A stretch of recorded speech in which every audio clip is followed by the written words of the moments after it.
I'm Kevin Bissett with the Nash County Sheriff's Office. Today, myself and Sheriff Stone will be doing a brief interview about an incident that occurred during a warrant service resulting in a suicide in assistance with the U.S. Marshal Service. Today, April 22nd, 2025, the Nash County Sheriff's Office assisted the U.S. Marshals Task Force in attempting to serve a high-risk arrest warrant for Donald Fields. Fields was a 40-year-old black male with a history of violent tendencies and prior weapons and narcotic charges.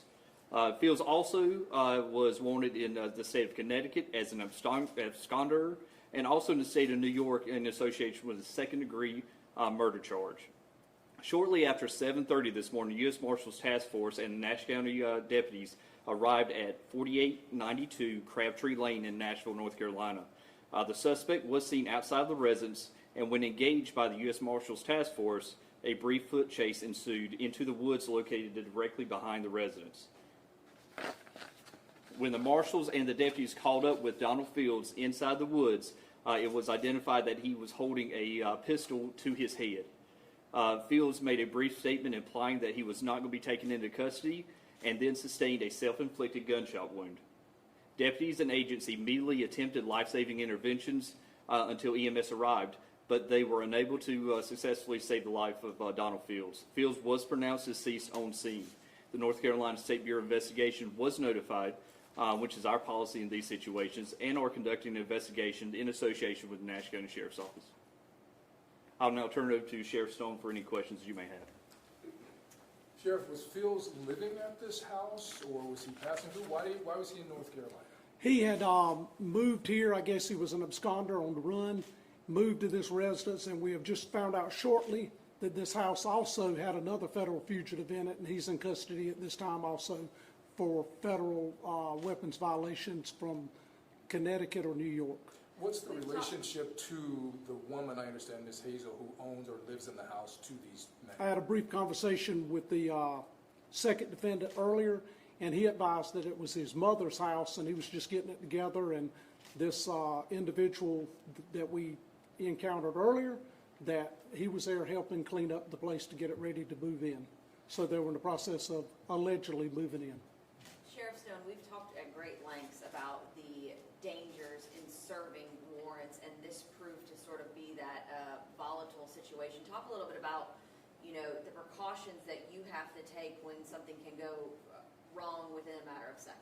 So I was notified last night by our Marshal Service, and I want to commend the Marshal Service for what they do. They go out and get the most dangerous individuals that other law enforcement agencies are not equipped to handle. They track down very bad people and take them into custody. It's a very dangerous job, probably one of the most dangerous jobs in federal law enforcement, because they could get the worst of the worst. This situation is they had a warrant, and they needed a few deputies to go help them take this person into custody. But as you see, they go to a house of crime. They've got two different individuals in there with federal warrants. Both of them had robbery charges or weapons charges, violence.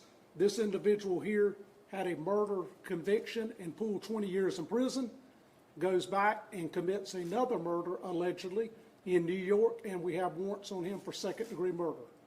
And the Marshal Service tracked him to this location in Nash County. We were notified last night.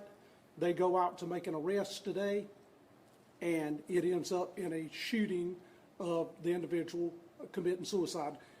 One thing I'd like the public to understand is, yes, this man did commit suicide. Look at the families that it touches. Look at the law enforcement officers that's got to go home and be with their families tonight and relive the situation the rest of their life, seeing somebody shoot himself in the head in front of them. It's not an everyday same situation. It's a very dangerous job, and I want to commend that Marshal Service for doing what they did, and our deputies today being on their game so nobody else got hurt.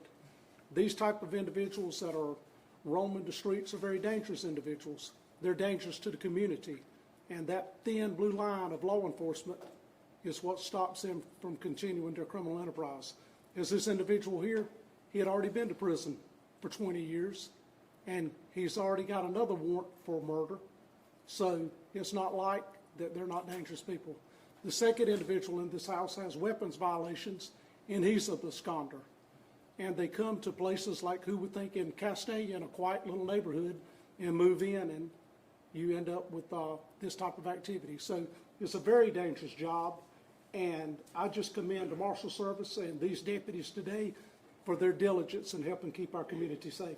Just to clarify, so he served the 20-year sentence, then was he out on probation and parole, and then can you walk us through that? From what I gathered is he was committed a robbery and a murder conviction in 2000, and from that time he pulled his sentence. Evidently he has a probation or parole, whichever the state has up there. He absconds from that.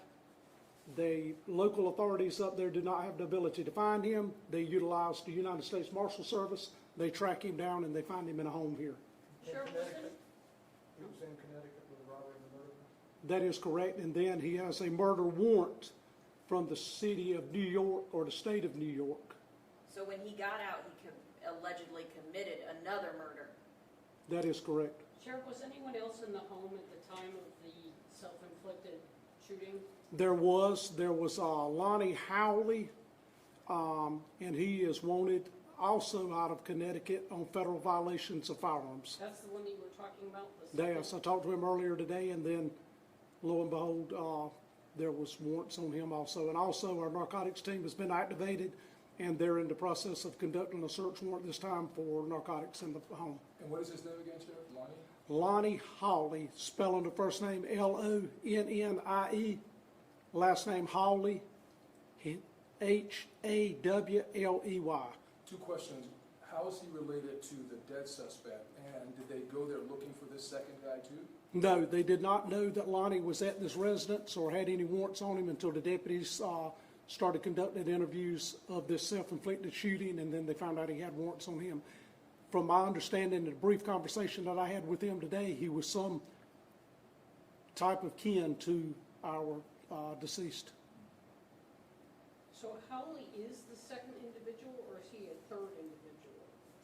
What's that, ma'am? You said that there were two individuals, the dead guy and someone else who had federal charges. Howley was that second person? Howley was he the a second third person. Allegedly, he was in the house when the deputies and the Marshal Service arrived, and he came outside after the incident. Can you specify what kind of weapon that Fields used? You said pistol. Was it like a revolver or semi-automatic? And was it his gun? It appears to me that it's a 9mm semi-automatic weapon. He is a convicted felon. He should not have a weapon. That's the last thing a felon needs is a weapon. And I don't know if that gun is stolen. The State Bureau of Investigation is conducting that investigation at this time because it is a incident where we felt it would be best, since we were involved in the onset of it, to let another agency come in. So they're checking the status of that weapon. But from the weapon that I saw, it appears to be a 9mm semi-automatic weapon, and it still had several rounds in the magazine. So if he had not committed suicide, he would have also been taken into custody for possession of firearm. That is correct. Sheriff, how long? Sorry, go ahead. How close were your deputies and marshals to this man when he pulled the trigger, and were they in any danger of being shot at? Absolutely, they're in danger. When the deputies pulled up and the United States Marshal Service pulled up, he was in the backyard cleaning up around a bulldog or an American Terrier, and he sees the deputies. He has the weapon on him. He takes off, crosses a fence. The deputy pursues him, jumps the fence, and runs probably 150, 200 yards in the woods. The individual then turns around and the deputy challenges him, and then the comments are made that he can't be taken back, that he can't go through this or something of that nature. Takes the gun and sticks it to his head and pulls the trigger. From the scene where I went down and looked at it, he was no more than 10, 15 yards from him. But at least it's a incident where the individual did not make law enforcement have to make that decision to end his life. He did it on his own. And Howley and his mother were there, is that correct? His mother is not there. This was all information that I got from the second party, who was also a federal fugitive. Was Hallie inside or outside? Was Repeat. the second suspect in or out of the house? He was outside of the house when I spoke to him, but he was inside the house when the onset of the foot pursuit was initiated. How long do you anticipate them living there and kind of holding up in this house in Castelia? Any idea? Well, they were still moving stuff in, so, you know, who knows? So is the second suspect in custody now? He is in custody at this time, and they're conducting a search warrant on the home at this time. Do we know where Fields was seen before he came to North Carolina? Like any last particular time he may have been spotted by anyone at law enforcement? Any video, pictures of him? I don't, that would be the United States Marshal Service. I don't inquire into their great ability to track individuals. I just know that usually when the United States Marshals start tracking someone, they will soon be in custody. Has there been a next of kin identified to claim the suspect's remains? The next of kin was notified, but he is in custody at this time. Oh, he's incarcerated? He's in custody. He's Hawley. Yes, Oh, yes, So they are related? yes. So Hawley and Fields are related. He tells me that they are related. Do you say how? I didn't get deep in conversation with that. The homeowner face any charges out of this? Holly is supposedly, The homeowner. the homeowner is supposedly part owner of this home, and he is in custody at this time So also. Holly was part owner of the house. That is what I was told With his mother. with his mother. And Holly's related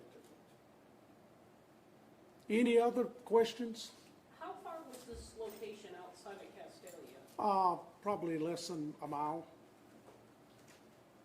But Just it's in a Nash- quaint neighborhood, up a path, a non-assuming brick home that's off the road. But it's a Nashville address. It is correct. Thank you, Sheriff. Thank you, Thank Sheriff. you, thank you.